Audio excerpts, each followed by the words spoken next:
आज हम लोग जिस जगह पर मिल रहे हैं इसका एक मकसद है, हमारे और आपके यहां होने का एक मकसद है। आप में से जितने लोग दूर दूर से आए हैं, कुछ लोग होंगे जो पार्टी कैडर होगा और बहुत सारे लोग जानते होंगे कि आज ये एक चुनावी जलसा है, ये एक चुनावी रैली है।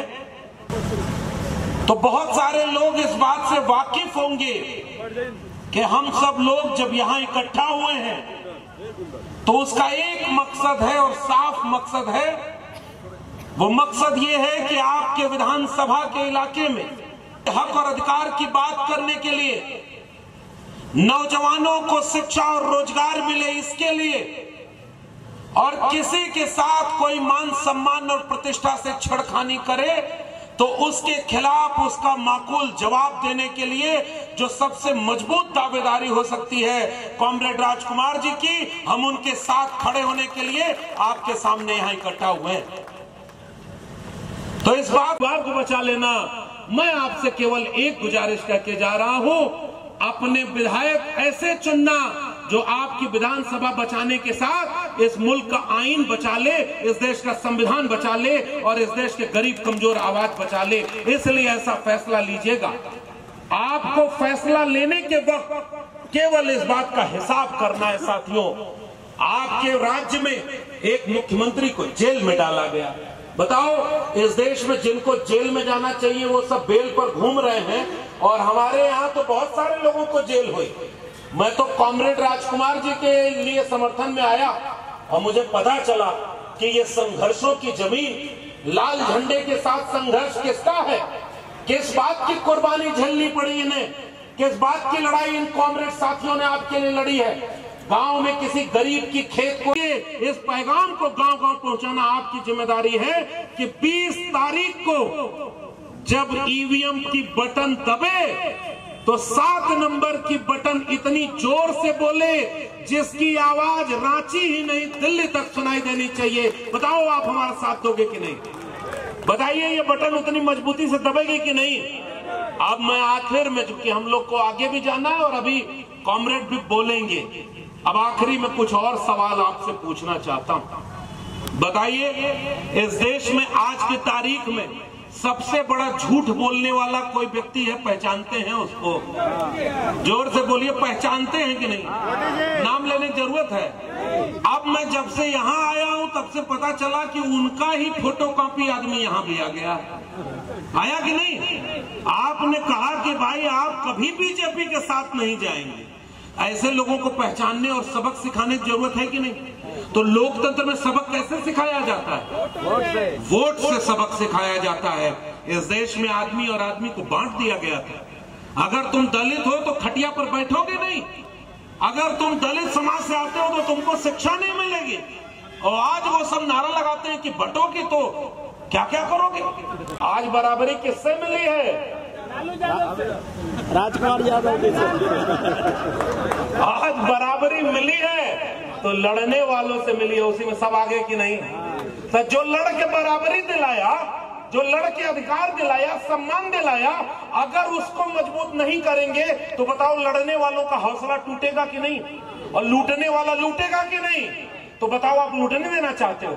आखिरी में आपसे केवल अपील करके जा रहा हूं, यहाँ आ रहे हैं वो लोग भोजपुरी समझते हैं थोड़ा बहुत, जोर से बोलिए। हम भोजपुरी इलाके से आए, वहां से दिल्ली से कुल चल के आवला तो कहना होली और दिवाली में 2 सिलेंडर मुफ्त में दिया जाएगा। जहां उनकी सरकार है वहां क्यों नहीं दे रहे? समझ पाए? जहां चुनाव है वहां सिलेंडर मुफ्त में दिया जाएगा और जहां सरकार बन गई पूछो वहां सिलेंडर मुफ्त मिल रहा है। हमारा वही उत्तर प्रदेश है जहां से मैं आया हूं, एको सिलेंडर मुफ्त में नहीं मिल रहा है। और जो मुफ्त में दिया गया था उस सिलेंडर भरवाने की क्षमता नहीं रही क्योंकि पेट की जेब की कमाई खत्म हो गई। बताओ, झूठ बोल रहा है कि नहीं? अभी यहाँ झारखंड में आके सब कह रहा है कि 2500 नौजवानों को हम बेरोजगारी भत्ता देंगे और पैसा देंगे। और जहां सरकार है वहां के बेरोजगारों को फोन करके पूछ लीजिएगा, नहीं हो तो नंबर हमसे लीजिएगा। एक को बेरोजगारों को पैसा नहीं मिल रहा है। यहां आके सब कह रहा है कि आपको यहां पर हम 1 लाख नौजवानों को रोजगार देंगे। तो यूपी में, मध्य प्रदेश में, छत्तीसगढ़ में, जहां जहां तुम्हारी सरकार है, कितने लोगों को नौकरी रोज दी थी? आजकल नौकरी सब दिया है क्या जानते हैं? एक रंग का झंडा उतारना है घर पे चढ़ के और दूसरे रंग का झंडा फहराना है, ताकि रोज वहां दंगा हो, रोज वहां झगड़ा हो और मजहब के नाम पर, कभी जाति के नाम पर लोगों को बांटा जाए। बताओ, वो रोजगार करने आप अपने बच्चों को भेजना चाहते हैं क्या? बताओ, आप धर्म के नाम पर लड़ाई में अपने बच्चों को भेजना चाहते हैं? तो भाई, धर्म के नाम पर जो लड़ा रहा है उनको हटाओ, और जो जोड़ने की बात करे, गरीब, कमजोर, मजदूर, किसान, दलित, पिछड़ा, आदिवासी, मुसलमान, सबको बराबर का हक दिया है। तो बाबा साहब के संविधान ने हक दिया है। इसलिए ये लड़ाई उस संविधान को बचाने की लड़ाई है। इसलिए इन झूठों से बच के रहिएगा। बड़ा बड़ा झूठा सब आएगा, बड़ा बड़ा मंच लगाएगा और उस पर और बड़ा बड़ा झूठ वहां से बोलेगा। घुसपैठिया का झूठ बोला। अरे भाई, तुम्हारी सरकार है दिल्ली में और घुस गया कोई, तो बोलती किसकी? और कहां घुसा, कितना घुसा, कोई आंकड़ा बता रहा? नहीं बता रहा।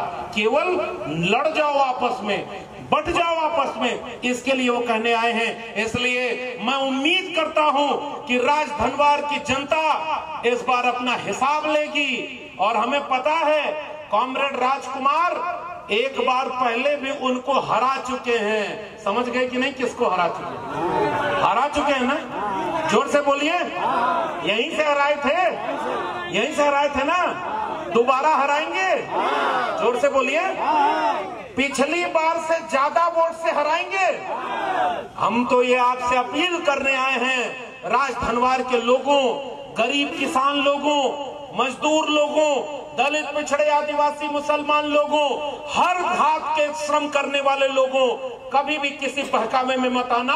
और इस बार राजधनवार से इतने भारी बहुमत से 7 नंबर की बटन को 3 तारे के निशान पर इतना वोट देना जिसकी गूंज रांची ही नहीं दिल्ली तक सुनाई दे। बताइए, ये वादा आप करते हैं कि नहीं करते?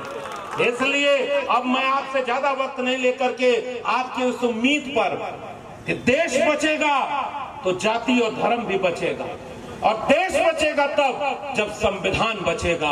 ये देश चलेगा तो बाबा साहब अम्बेडकर के संविधान से चलेगा। इसलिए मैं आपसे कह के जा रहा हूं, ये बात मेरी याद रखिएगा कि पढ़ा लिखा बबुआ, भोजपुरी समझ रहे हैं ना, कि नून रोटी खा के भले जिंदगी बीतई हा, अपने ना पढ़ला बाकी बचवन के पढ़ैया। अपने ना पढ़ला बाकी बचवन के पढ़ैया। पढ़ लिख के ही केहू बनल महान बा, पढ़ा लिखा भैया कलमिये में जान बा। बताइए, असली लड़ाई कलम की है कि नहीं?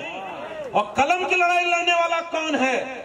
हम आपसे अपील करने आए हैं कि आपके इलाके में अगर झूठे लोग सरकार में आएंगे, आपके इलाके में अगर झूठे लोग झूठ बोल करके चुनाव जीत जाएंगे, तो बताओ वो आपके हक में कोई लड़ाई लड़ेंगे क्या? आपके बगल का राज्य है छत्तीसगढ़, वहां हसदेव का जंगल काटा जा रहा था, और जंगलों में खनिज संसाधन जो है, जो इस देश के आदिवासी समाज के लोगों की जंगल जमीन की लड़ाई थी, भगवान बिरसा मुंडा की लड़ाई, सिद्धू कान्हू जयपाल सिंह मुंडा की लड़ाई, और उस जंगल जमीन को, खनिज संसाधन को अपने पूंजीपति दोस्तों के हाथों में बेच दें, उसके लिए वो सरकार बनाना चाहते हैं। बताओ, ये जंगल जमीन बेचने दोगे क्या आप? जोर से बोलिए, क्या आप उसको बेचने देंगे? जंगल जमीन आपका है कि नहीं है? अगर आपका है तो उस पर आपका हक होना चाहिए। इसलिए बिरसा मुंडा ने कहा था, आबुआ दिशुम, आबुआ राज, हमारा देश, हमारा राज होना चाहिए। इन झूठों को कुर्सी से हटाइए और ईमानदार लोगों को सरकार में बैठाइए, ताकि वो आपके हक अधिकार की लड़ाई लड़े। मैं जिनके लिए आया हूं, आप हमसे ज्यादा उनके बारे में जानते होंगे। कॉमरेड राजकुमार जी, मेरे पिता भी कॉमरेड थे। मेरे पिता भी किसानों मजदूरों की लड़ाई लड़ा करते थे। उनके जेब में पैसा नहीं था, उनके पास एक टूटी हुई साइकिल थी। हम लोगों को पढ़ाने लिखाने का काम हमारे बड़े पिताजी ने किया, लेकिन हमारे पिता ने एक बात हमको सिखाई थी कि अगर तुम्हारे पेट भरा हो तो इसका मतलब ये नहीं कि भूखों की लड़ाई में तुम नहीं जाओगे। अगर तुम्हारे बदन पर कपड़ा है तो इसका मतलब उसकी लड़ाई कौन लड़ेगा जिसके बदन पर आज तक कपड़ा नहीं पहुंचा। इसलिए गरीब कमजोर की लड़ाई कौन लड़ेगा, किसान मजदूर की लड़ाई कौन लड़ेगा, दलित पिछड़े आदिवासी की लड़ाई कौन लड़ेगा। इस देश में वो लड़ाई लड़ने का काम लाल झंडा वाले लोगों ने किया है, समाजवादी लोगों ने और कॉमरेड लोगों ने किया। तो आज इम्तिहान की घड़ी में क्या आप उनका साथ देंगे कि नहीं देंगे? जोर से बोलिए, देंगे। आप यहां आए हैं तो आप तो साथ दे देंगे, लेकिन जो यहां नहीं आया उसका साथ कौन दिलवाएगा? आप दिलवाएंगे कि नहीं? इसलिए ये सभा इसलिए केवल नहीं, ये पहचान गए ना, नाम लेने का जरूरत है तो झूठ बोला कि नहीं बोला? आपने वादा किया और नौकरी मिली नहीं, नौजवान बेरोजगार घूम रहा, और पिछले 10-11 साल में 12 करोड़ लोगों को नौकरी 5 साल में मिल जानी थी, और 10 साल में 12 करोड़ नौकरी लोगों की चली गई। नौकरी छीन लिया, जिसकी नौकरी थी उसकी नौकरी भी छीन लिया। तो बताओ आज नौजवानों नौकरी की जरूरत है कि नहीं? तो नौकरी किसको मिली पता है?